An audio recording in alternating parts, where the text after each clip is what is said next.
and people like Method Man and all these people, oh, what's up, brother? They all coming up to speak. Carl Kanai's like, yo, how you know all these people? He's like, oh yeah, my hip hop, blah blah blah. He said, why you never came to me for a job? He said, you hired me for security. I'm not here to peddle a job. So he was like, yo, you think about working for me? A month later, he was handling the whole East Coast for Carl Kanai. So a lot of people that you've seen and the rappers that you've seen for Carl Kanai, that was all him.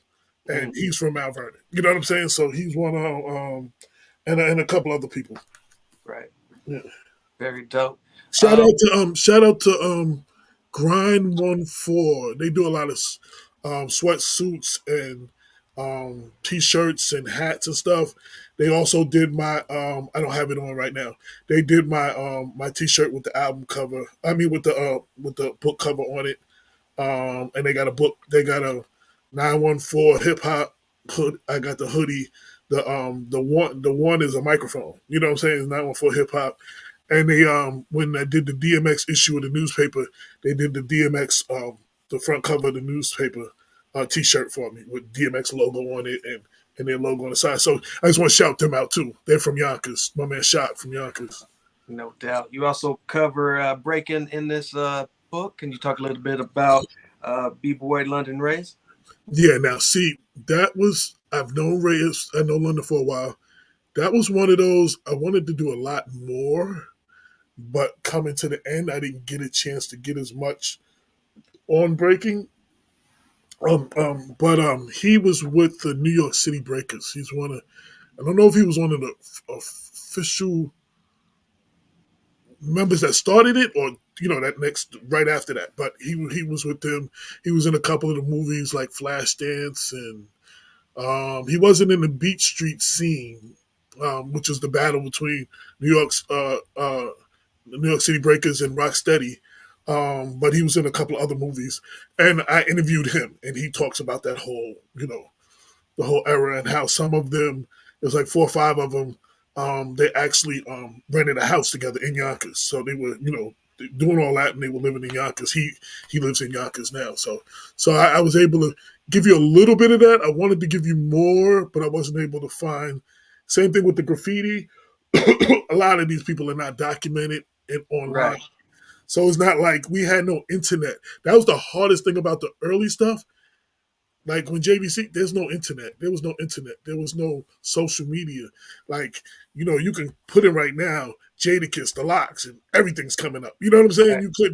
You couldn't put that, so you had to like dig and go to the people who knew, and so that was interesting. So that was one of the challenges of doing the book.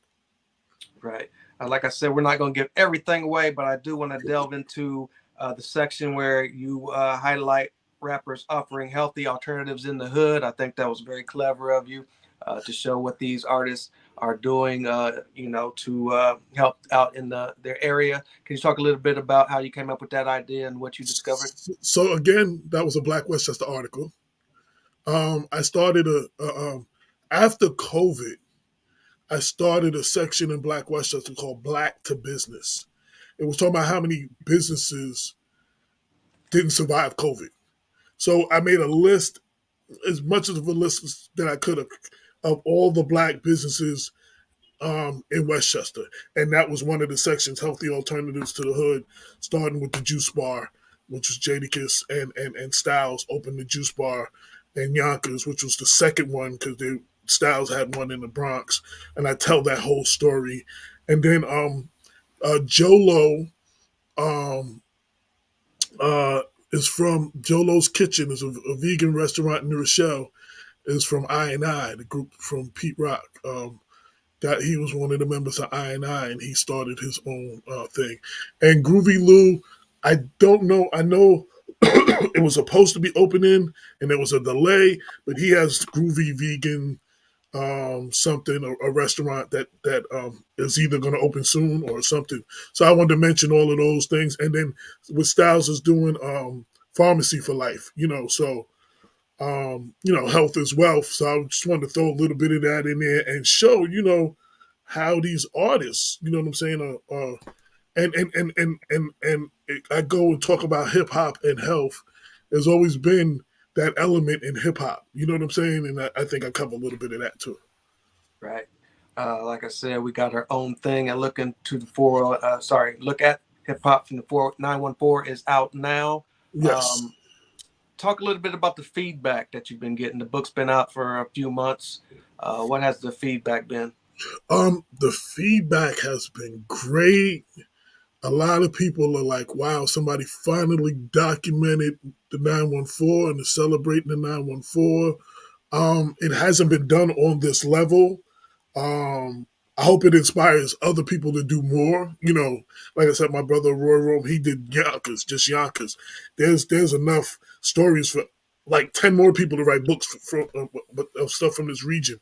Um, but the reception has been great.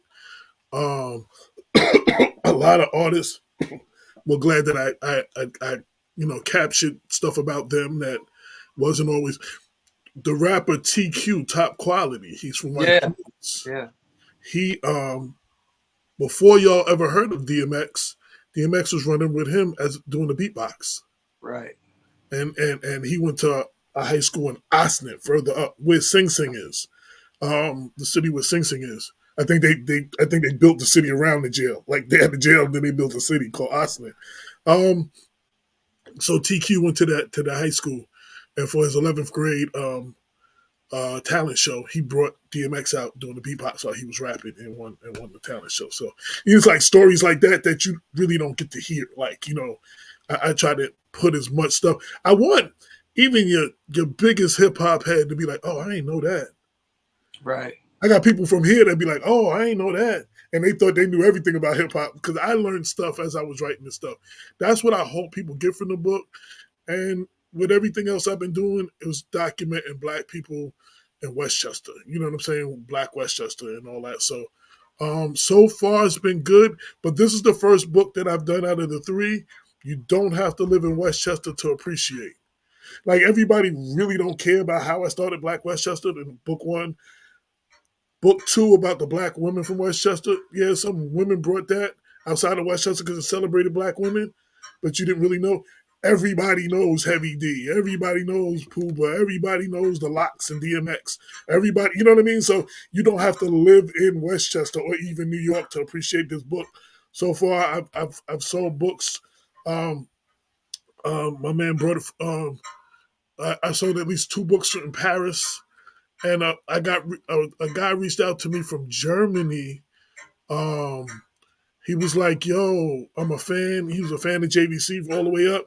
He was like, "Yo, I'm honored to even be speaking with you." He was like, "Yo, how can I get an autographed copy of your book?" I said, "Well, it'd probably be cheaper to get it on Amazon, and you'll get it quicker." He said, "No, no, no, I want to pay." So I had to like do the research. It was like it was almost as much and postage as the book. The book's 30, the postage was 20 something. So it's like Right. he was like, yo, he sent $60. I want my autographed copy. Like, you know what I'm saying? So it's starting to, overseas a little bit. You know, I've a lot of people buy the book directly. Most books I sell directly, even those on Amazon.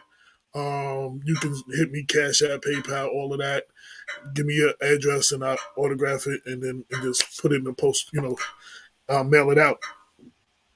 So I've been mailing out copies everywhere: Philly, Chicago, California, a lot of down south, North Carolina, Atlanta, all of that down there, the DC, the DMV area, Connecticut, Jersey, just all over the place. Like people are getting copies from everywhere. So I'm trying to build what we're doing because I'm actually doing it.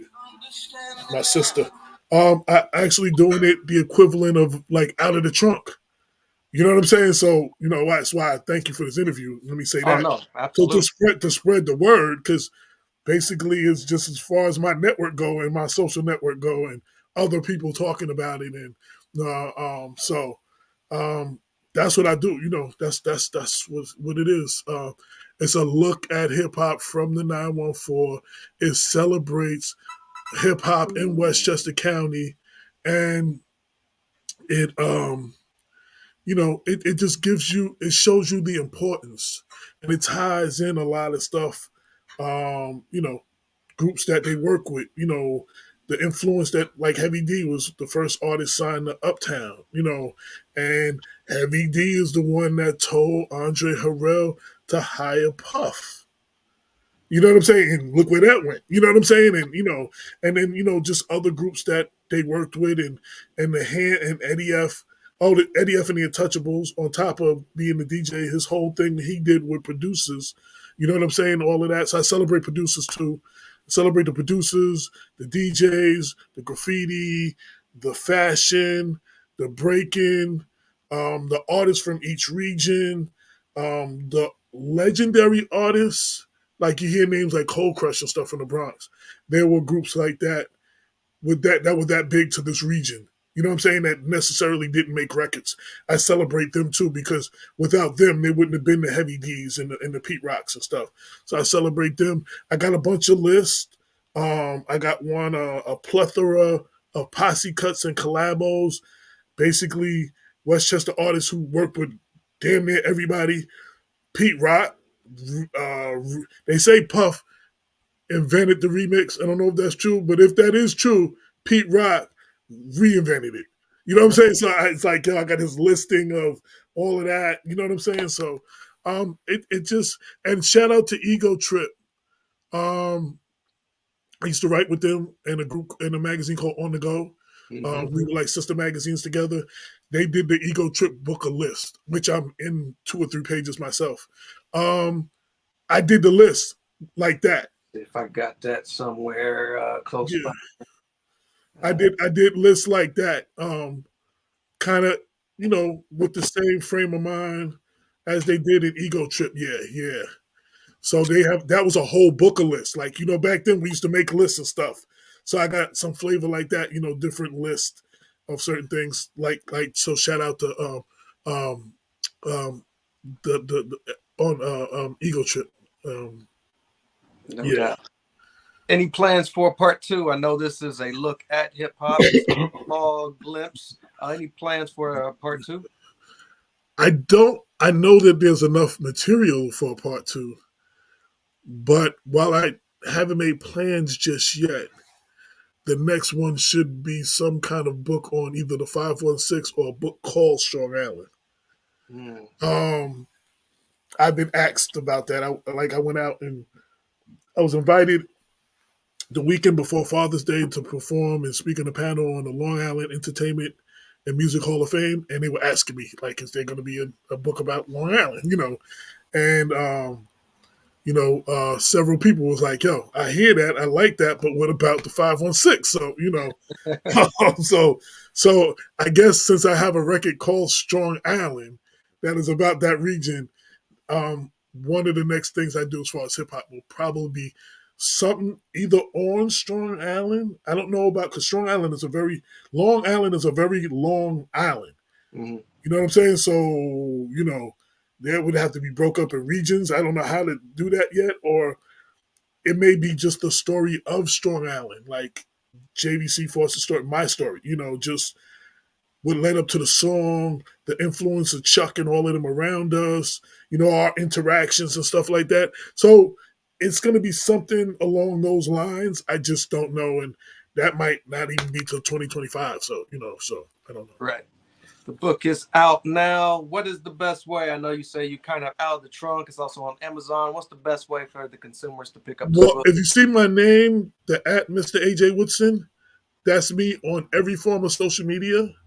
So you could DM me that way, or you could Mr. AJ Woodson at gmail.com. And then I'll give you my Cash App, my PayPal, my Venmo. Those are the easiest way. You send me the money in your mailing address. At least once a week, I go to the post office and I mail out all the books. So, Aside from this great book, what can we expect from AJ Rok moving into 2024? well, two things. The book on Black women. That's kind of like my Christmas song, if you will.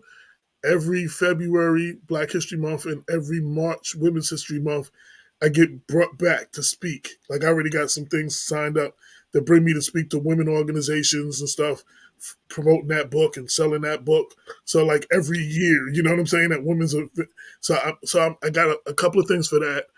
Um, I'm I'm doing some podcasts. We did a podcast series with ENU, organization out of Yonkers on hip hop.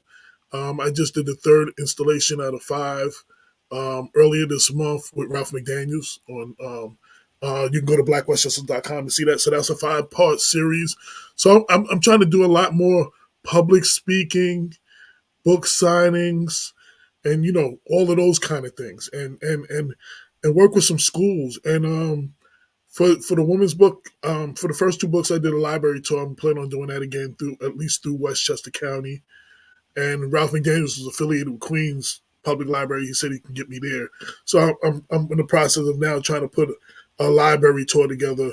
Um, a lot of the libraries already got copies of all 3 of the books. They're in the libraries too. So I'm documented, and this thing goes way past me. If I'm not around, as long as the buildings around, the books will be in there, and Black Westchester, the newspapers in there. So Um, other than that, I think some bigger stuff is coming.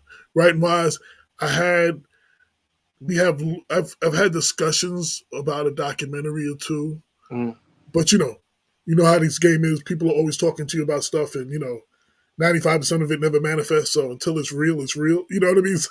right. But there are discussions. So that's what I want to do: get more into documentaries and public speaking and promoting and signing, selling these books, man. That's going to be a lot of this year, and wherever that takes me. So Right. wherever that takes me. Right. Any plans on getting back in the studio?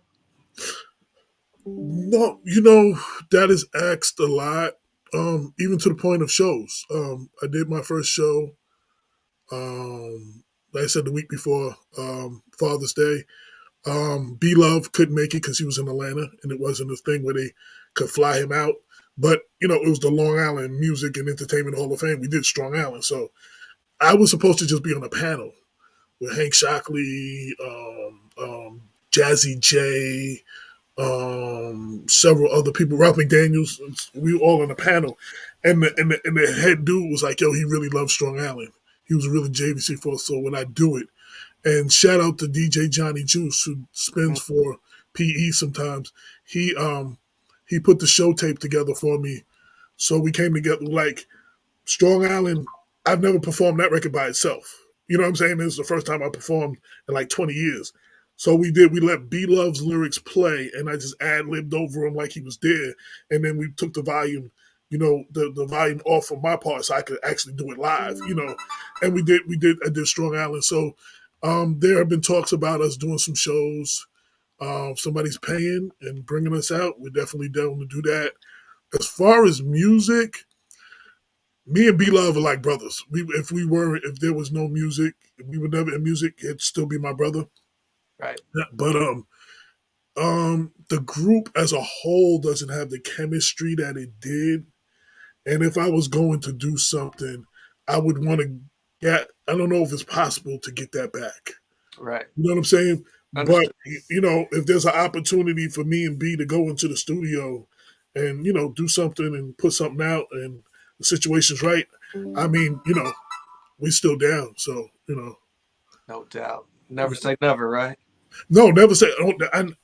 I never say never. I'm done telling God what I won't do. I was never leaving New York. I ended up going to Atlanta. I was never getting married. Got married. I was never getting divorced. Got divorced. I was never getting remarried. Got remarried. At some point, I was like, okay, God, I'm not telling you what I'm not doing no more. So never No say doubt. never on none of that. But whatever's meant to be at this point, wherever this road is taking me, I'm riding until the wheels fall off. Like for real. No doubt. Well, AJ Rock, it's always a pleasure to connect with you.